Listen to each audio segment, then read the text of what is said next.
Welcome to the Om at Home podcast. Om at Home is your destination to see what's happening in the yoga world right now, with inspiring interviews from master teachers, trainers, and students sharing their journey to inspire yours. Join us today to hear insights from the world's greatest minds to help you achieve mind-body balance in the modern world with your hosts, Raphael and Julian Arce. Welcome, everyone. I'm Raphael, and this is the Om at Home podcast. Today, we're talking about the 5-element Kosha theory with no other than Mukti. Mukti is one of the world's leading experts in Tibetic yoga and a master trainer. Mukti is a certified instructor for Thai Healing Alliance International, otherwise abbreviated as Thai, T-A-I, and initiated certifications to over 30,000 students in 14 countries while documenting over 1,000 hours of teaching ever since 1996. Mukti is the founder and the director of Vedic Conservatory, and also sharing his insights of the 5-element Kosha theory and Dharma as well. Mukti, welcome so much to Om at Home, and I'm so glad that you're here. And we met actually a few years back, right? About 4 or 5 years ago now. That's right. Yeah. Yeah, it was at one of our studios, and I'm actually certified through Mukti, through one of his certifications. But Mukti, where are you now in the world? Well, right now I'm in Delray Beach, Florida. This is where my home is, and been sort of quarantined here, even though I'm healthy as a horse, and so is my family. But just the whole COVID energy has taken 2020. Where usually I'm in usually about 30 cities every year and flying maybe 20, 25 times. But this year it's been putting everything online and having a lot of fun with that, getting all of the courses, whether it's a 16-hour course or, a 9-hour or 3 or 6. Each one of those are nationally approved now for home study. Yeah. So people can take the courses at home and forget about the teacher. Just throw him off to the side. He's not all that valuable. No, there's never a substitution for being with the teacher. But yeah, I'm in Delray Beach, Raphael, right now. Well, when we met, you had DVDs, right? Back then, you were That's doing right. the courses sometimes. Well, at the event, you had DVDs, so some sort of online course is not really foreign to you. Is just taking that recorded training from a disc into the World Wide Web. And how have you transitioned from what you were doing before? Was it easy for you? Was it a learning curve? How did that come about? Yeah, thank you, Raphael. I probably needed to take a rest. I was going pretty strong. So, I mean, like many people, many of my colleagues and your colleagues too in this healing profession, I sense this deep divine intervention behind, the overall mundaneness of this COVID obstruction, restriction. And so, for example, I take a group to Thailand every year. Be my 13th time going. Last year we went with 19 people. Wow. And the feature is a course there. But my point is, the waters there, because of all the tourism and things, the waters are starting to get like, oh my goodness, they weren't looking so nice. And so you really think that maybe the whole globe needed to be set back and chill down a little bit and reduce the number of flights and the number, just reduce everything. So I'm taking a positive view of it.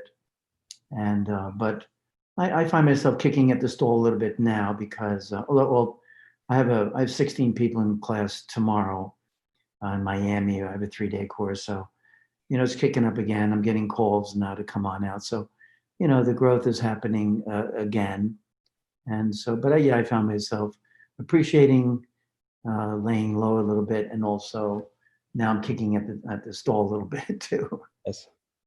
So, I mean, speaking of, because you're going out to courses, and some of the listeners may not really understand, but what is something people misunderstand the most when they hear Tibetic yoga? Because some people, this is probably the first time they've ever heard of it, and for you probably get it misunderstood. So, What is something that just is misunderstood most about Thai Vedic yoga? Yeah, that's a great question. I'm representing one aspect of this Ayurvedic medical jewel, so to speak. There's several facets we can, this metaphor we can imagine on this jewel, so many facets. One of them is Vastu, which is a lot of people know it as Feng Shui. And another facet may be aromatherapy, sound therapy, color therapy, numerology, talismans, of course, herbology and mantra. And there's so many different facets of it. So I'm representing just one facet, and that is, of course, the physical and emotional manipulation of, well, physical, and then the emotions happen on its own. Um, and so, but people, it's really what I'm representing really is Southeast Asian style of assists or Southeast Asian physiotherapy, actually. Mm. And so it's assumed several different names. And one of them was, Thai body work, and then Thai yoga massage, and it has these various names but it's being refined also. So in general, the Thai body work that people are familiar with can be easily termed assisted yoga Mm. also. Whether it's Paschimottanasana asana or Matsyendrasana or, Halasana, whatever it is, Mm. when they're assisted, the receiver is able to go deeper into it, especially when the practitioner is trained a certain way. So, but Thai it became very popular because of the nature of that country, and because it's really coming from more of a practical, hands-on, and then you learn the knowledge. Whereas others like Shiatsu and On Tween and things, you need to learn the knowledge first, and then you do your practicum. So Thai was sort of like the hippie kind of attraction, and but my association with it is really it's about Vedic, Ayurvedic. The Vedic culture has four aspects to it, and Ayurveda is one of them. Rig Veda, Somaveda, Atharva Veda. There's four categories of Vedic culture, and Ayurveda is the medicinal, and the other is military science, family life, and scriptural study. And so I'm representing that, and and it's authentic and it's a genuine by calling it Vedic Thai, because when you come to Thailand, you see right away that it's a residual Vedic culture. In other words, you see depictions of the Ramayan everywhere. The king and queen, when they were alive, they had Ram, one of the incarnations of Vishnu. They had Ram in their title, and so it's authentic and genuine to call it Vedic Thai. But it's a precision. It's focusing on a certain flavor, a certain color of the Thai body work. Yeah. And I mean, taking a step back before that, I mean, how did you discover this? You could have been a doctor, you could have been, uh, I don't know, you could have been a pilot, you could have been so many different things. How did you come across Thai Vedic yoga? Yeah, thank you, Raphael. I spent most of the 70s as a Hare Krishna monastic, shaven head and ponytail, sika, and clay on my forehead and everything, and working the streets. I didn't just join onto a temple. I joined onto a traveling bus, and the whole sankalpa, or the whole vow of the traveling bus, was book distribution. So we had a wonderful early morning program, whether I was in a park, campground, some motel with my van full of boys, and we um, we just worked the streets. And from that spirit, that yogic spirit of presenting yoga and meditation to, probably 500, 600, 700 people a day in 3 or 4 different cities every single day for months and months and months, you come in touch with something very real. And that is, regardless of what age you are, you need to serve. And this retirement thing that we see a lot of people going into, soon after they retire, they become bored and die or something like that. But I was impacted very strongly with, you know, you have to, you have to serve, excuse me. And because I was going in and out of so many different businesses, selling these magazines and incense and flowers and things like that. Um, I was looking at each one of the business and I was saying, well, who the heck would even want to do this, And so when I left the monastery, I thought to myself, what do you really want to do? I knew I had to serve, and I knew I wanted to be earth-based and organic. And so I got into massage very, very early. I graduated the Swedish Institute in Manhattan in 1984, the Ohashi Institute, the Hanmi Institute, several schools, all in the mid 80s. And I just started doing body work full time. And then my private practice, because I knew I was impacted with, regardless of how old you are, you're going to need to work strong. And there's no letting up on consciousness. It's in your face all the time. So you might as well dance with it and dance well. And so I just started doing body work and doing the best I could. And lo and behold, almost instantly, once I was brought to my knees in tears from working so hard, I was instantly a teacher. And from there, I just really cherished, this golden Dharma that gives people who are interested an opportunity to look into themselves and at the same time, earn a fairly decent income. And even now, Raphael, I don't know if you know that the massage industry is booming right now because we have this exodus from mainstream medicine. Yes. And the elderly people or everybody is just like choosing alternative medicine, whether it's herbology or diet or dance or prayer or meditation, water fasting, whatever, Yes. and also assisted yoga, Thai Vedic Thai body work. Yes. And so yeah, we're doing okay. So that's how I got into it. I just knew that I needed something spiritually based and something aligned with what I was trained, because it was a very strong training in Hare Krishna. So Yeah, you mentioned that that consciousness is all around us, so why not just dance with it and dance well? And I think that ties into one aspect of what you saw was Dharma. And for those that don't understand what Dharma is, because I know we talked about it, what is Dharma? well, Dharma is there's a metaphor that there's four legs on the sacred cow, and Dharma would be one of them. Artha, Kama, Moksha. Moksha would be liberation, and Artha, Kama would be basically sense gratification or sensuality, and Moksha is freedom.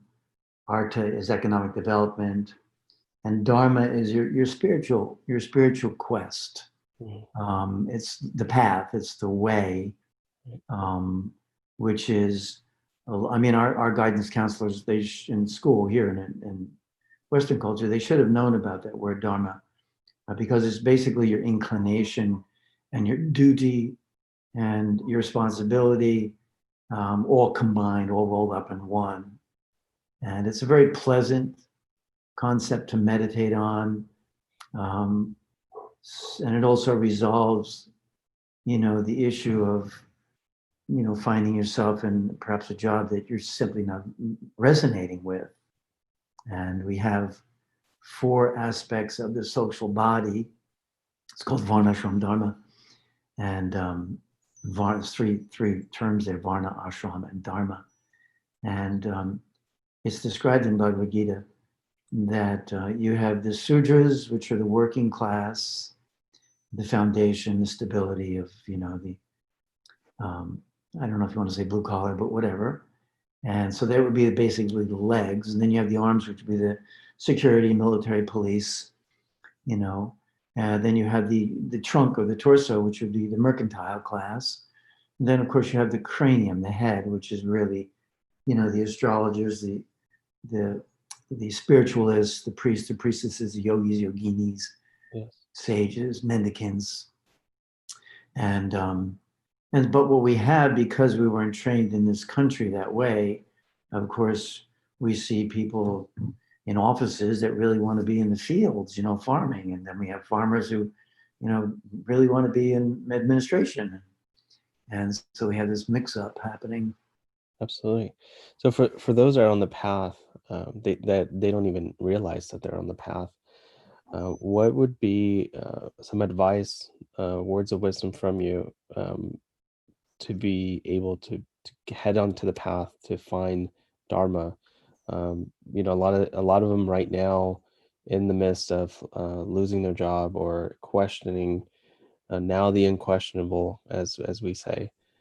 Is there something that helped you lead your path to find your dharma versus those that are just walking around right now and just haven't crossed paths with it yet? Yeah, thank you, Raphael. Again, that's was probably one of the most important questions, especially right now. But right off the top, of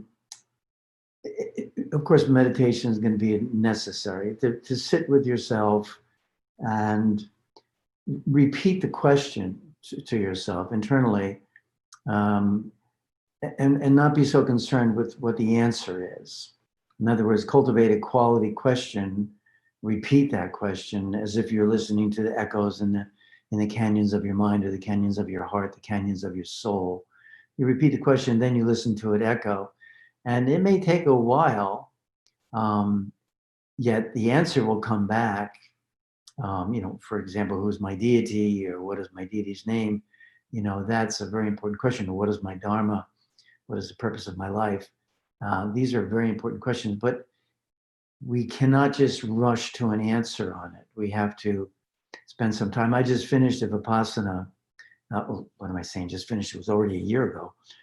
10 days of no mantra, no prayer, no breathing. Oh, of course, there's breathing, but not using breathing or positive affirmations, or no eating after afternoon, no looking at anybody, no cell phones, no computers, none of that. Um, about 6.5 hours a day of just sitting. So there's 30 women on one side, 30 men on the other side. It was up in Jessup, Georgia, and you get to be with, you get to be. That's really the experience, not doing but being. Mhm. Especially when you're a person dedicated to mantra, dedicated to pranayama, or dedicated to whatever you're dedicated to. But in this circumstance, vipassana is just sitting.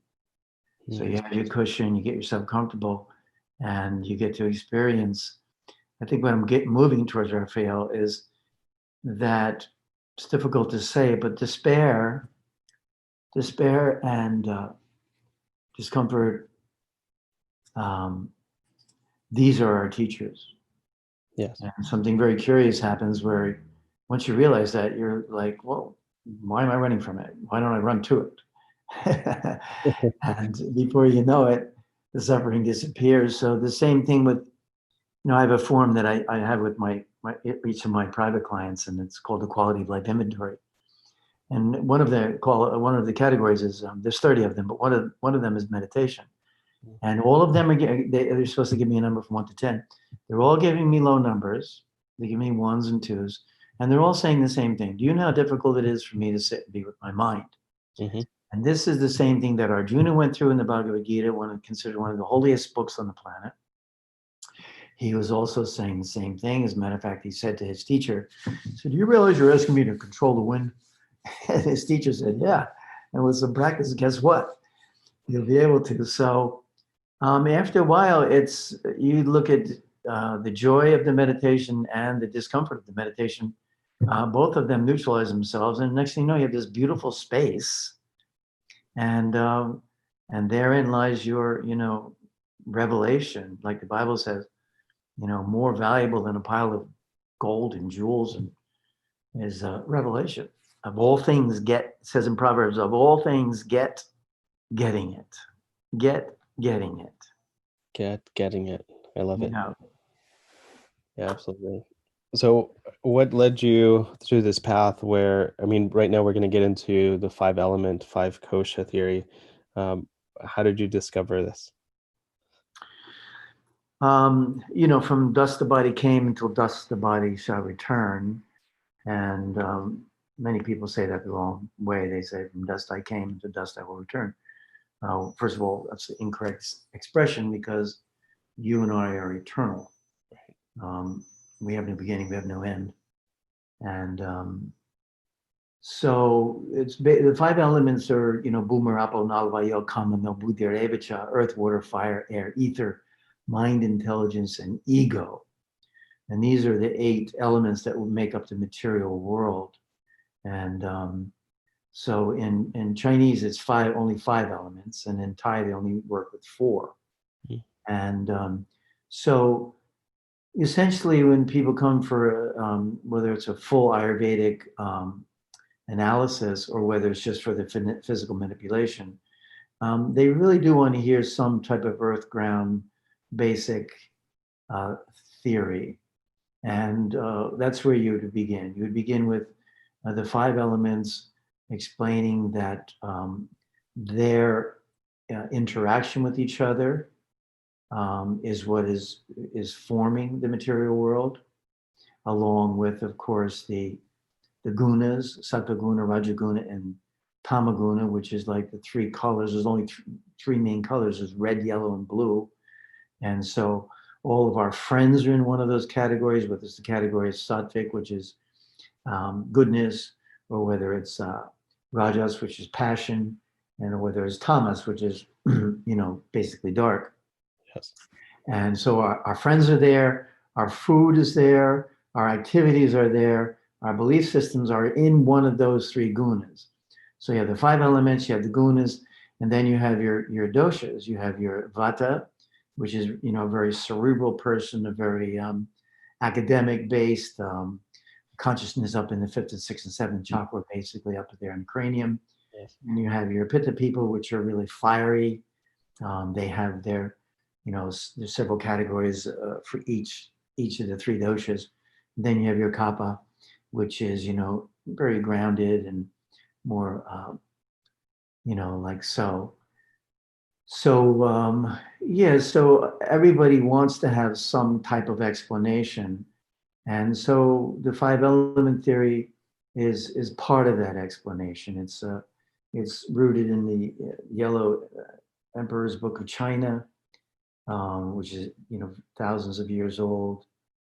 It's rooted in Ayurvedic medicine, and then we have the people who are very happy to go off on that plane, that thread, that tangent, and represent that just on analytical and diagnostic level. And then there are people like myself who really wanted to get into the nuts and bolts, and I really don't believe that all of these theories are going to be effective unless you got your hands on the person and you have so much experience. For example, 5 element theory, as sacred as it is, and as glorious as it is, and as all the acupuncturists are using it, it's dispensable. It's a language. You can crumble it up and you could toss it out, and you'll be fine. And it's just a language. There are other languages, and it's. I was a little bit turned on. I'm studying it now. I'm taking Dr. Anisha Durve's 44-hour online course. I just like to keep the Ferrari tuned up a little bit. She co-authored a book with Dr. Vasant Lad. He's the owner and director of the Ayurvedic Institute in New Mexico, Nice. Albuquerque. And so I'm taking her course right now. And but as I look deep into it, and you find out that you want to kill the rhinoceros so you can have its horn, so you can create dust of it so that your hair will glow better, and you'll have your kidneys will function better. Or you cut off the paws of a tiger, or you take the gallbladder of the black bear, which is worth $35,000 in the market right now. 5 element theory is a dispensable language, as sacred as it may be. Mm. And I think recommendation for everybody is we need technology, not the electronic version, because we're ODing on that too, like Atlantis. We're probably gonna, hopefully not, but and what what Israel's got in mind for us, and working with China and creating all this stuff. But we need technicians. That's my word, technicians. We need nuts and bolts people. You know that in yoga too. You have somebody up there who's going to talk in front of the class, hey, they're going to put the class to sleep. Yes. But as soon as you start to activate the nuts and bolts of yoga, and so anyway, that's the balance of the five element theory comes in there, and the balancing of the koshas. I'm very pitta, my body is very hot, very passionate. But my partner is very vata. She's moving at light speed. And she got one foot out the door half the time, and one foot in the door. Yes. And so it's a nice interpretation, and it's a nice language. And so all glories to five element theory. That's And beautiful. each element, whether it's earth, fire, water, space, air, each one of them has about 24 different characteristics to it. And one of them is your emotions. So when you put your hands on somebody, you can tell, if you're trained a little bit, what they're going through. And that's sort of a privilege, and it's a huge responsibility. Yes. Well, Yeah. that's also with Reiki, just transferring the energy, just or even when you just the transfer of energy is very real. But I'm very intrigued when you said that chiropractors use this. In what form do they use this language in their practice? Chiropractors? Yes. Yeah. Well, I'm not all that familiar with what they're more very Western based. And you mean acupuncturist? Is that what you said, acupuncturist or? Yeah, I didn't mention chiropractors, though I have many chiropractors in my classes. Um, they're yeah, Western interpretation. Even when I see some of my high profile colleagues in massage who are essentially Western based, Yes. and all glories to them and all respect to them. But if you do mention something about pranic transponderance, which is Reiki, or if you mention something about that you have five bodies, and not just your physical body. You have Annamaya Kosha, Pranamaya Kosha, Vinamaya Kosha, Bigmaya Kosha, and Anandamaya Kosha. If you say this to them, you're going to see their eyes glaze over. But Well, not so much now. A lot of people in 2020 have kind of bypassed some of the new uh, the new information that has been disclassified by the CIA, like aliens or teleporting or things that they've had access to for decades. That now they're saying yes, there is energy or there's outer body experiences. So before when they would gloss over it, now I think there's more data coming out as that this has been around for decades. It's just that it hasn't been around, and for someone to come forward like the CIA to have these documents, and I've read them directly on their website where now they're coming forward. But I think because of all of the information that's out right now, with so many things happening at once, I don't think people are really taking that very serious. So there's so much that is coming forward. So I don't know if you've seen any of it recently. oh, absolutely, and I have to agree with you that there is this tolerance now, and we want to celebrate that. That the Eastern Western cultures are coming together, just like psychology and cerebral and somatic are coming together too. The psychologists are sending people to the yoga class or to a massage therapist, and we're sending our people. Some of them we realize they need to talk to somebody, and so we send them. So that's a celebration for sure. Yeah, I think I spoke a little early there.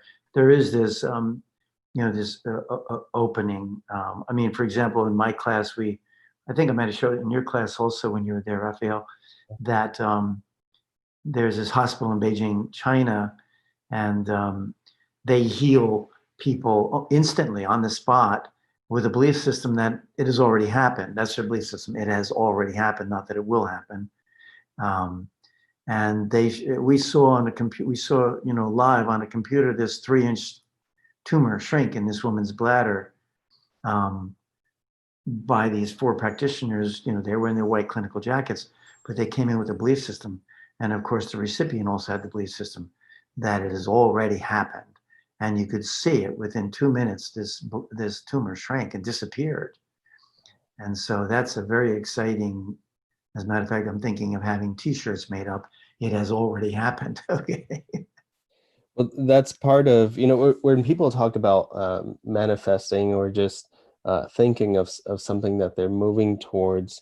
I think that is the number one mistake, is that the way they perceive it is that it always escapes them because it's always a day late, rather than considering it as it already happened.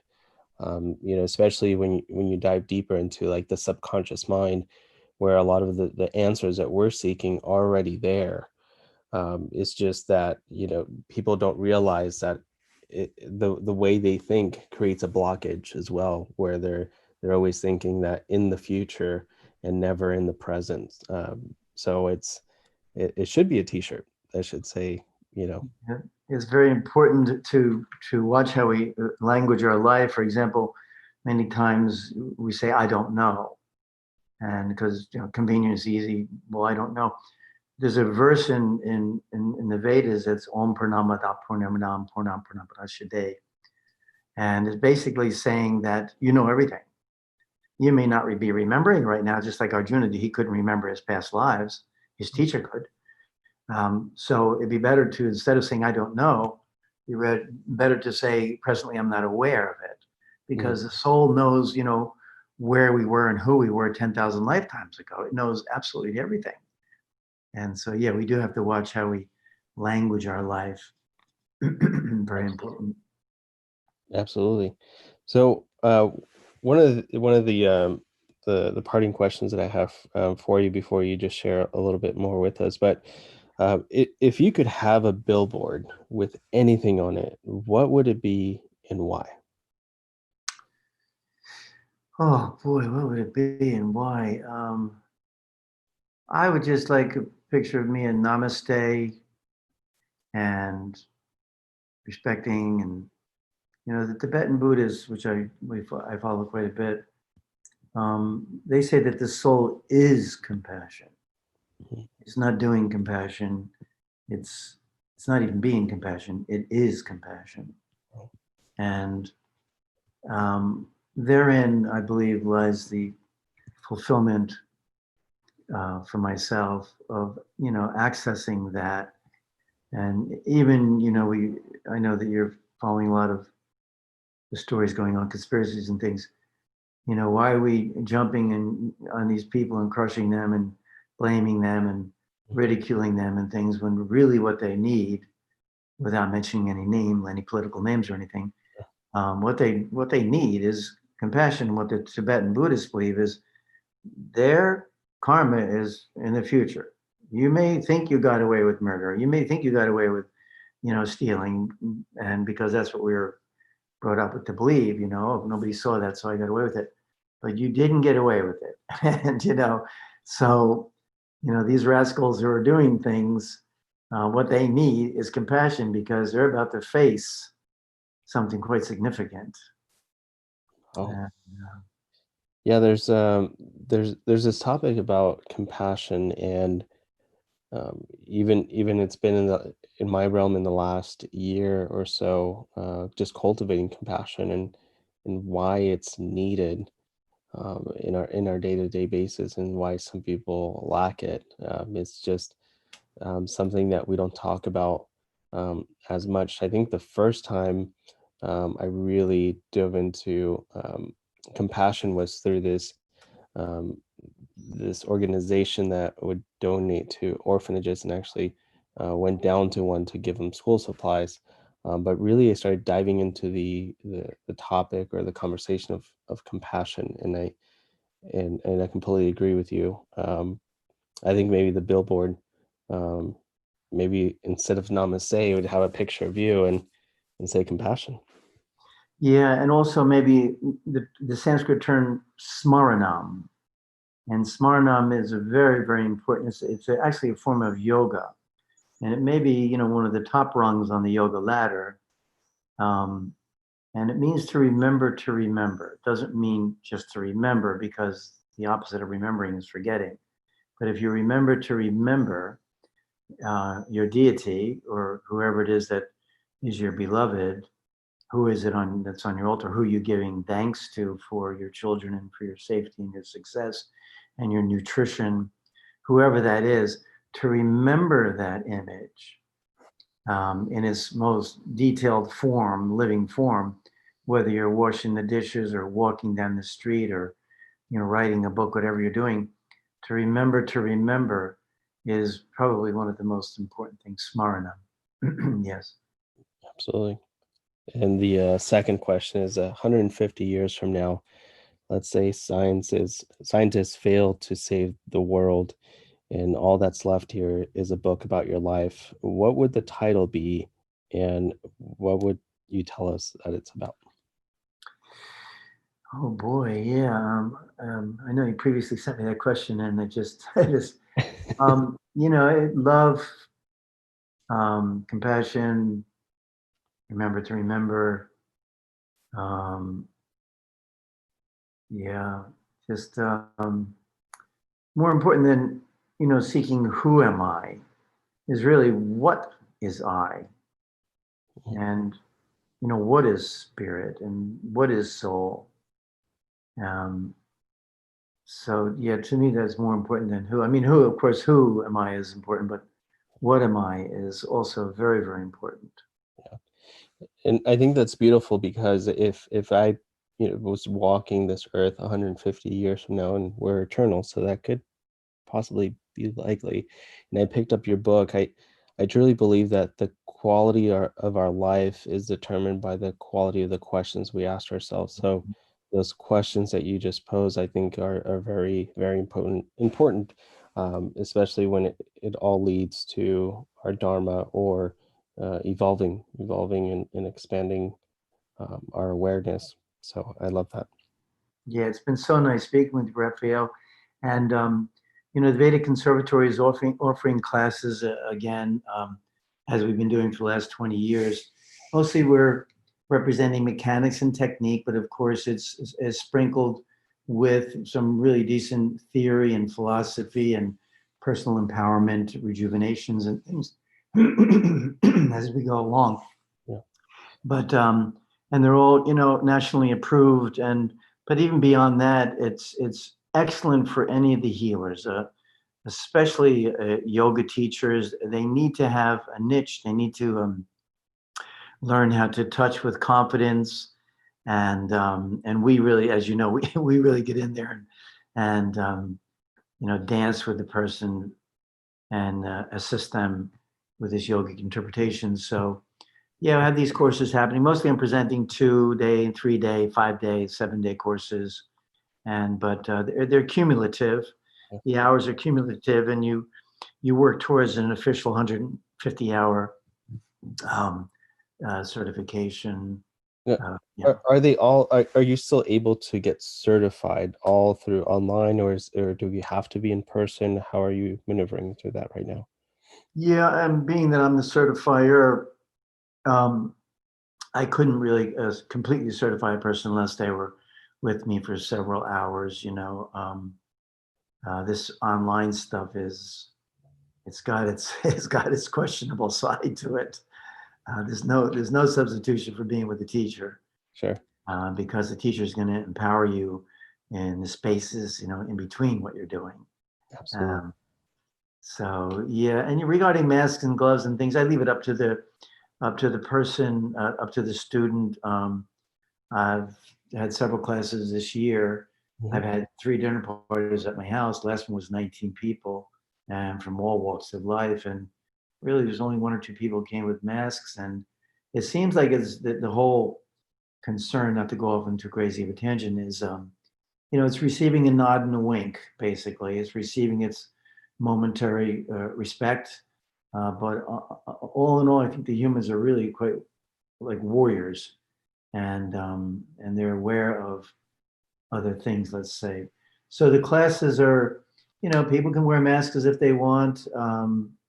For myself, I know that COVID is real, but at the same time, so is the flu, and so is starvation, and so I think it's um, the the way and means that they've impinged on our rights is, I don't want to go any further with this, but so anyway, the classes are, I leave it optional, you want to wear Okay. gloves, you want to wear, Well, hazmat.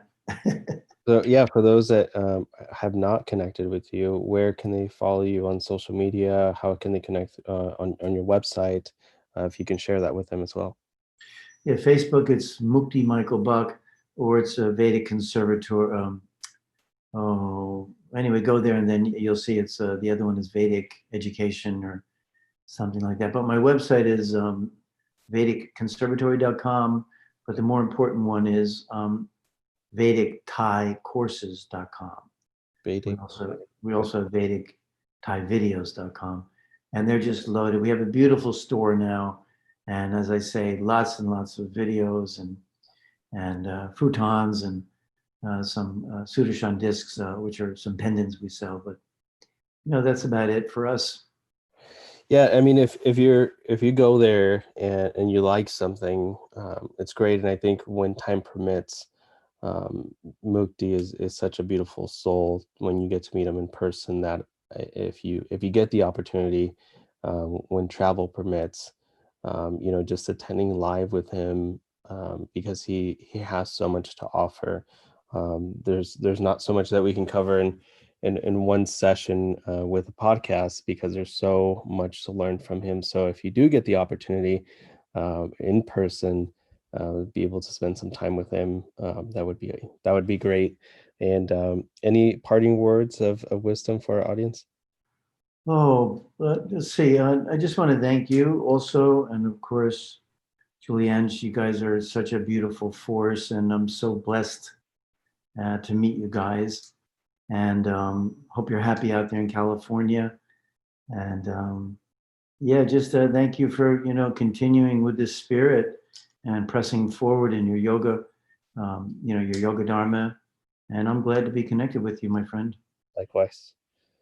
Well, thank you, everyone, and we'll see you on the next episode. So, where in your life can you apply one of the lessons or takeaways you learned today? Then share your thoughts to continue the conversation and more by joining the connected community by downloading the Om at Home app on your phone via App Store or Google Play. Go to www.omathomeapp.com now to see what's happening in the yoga world.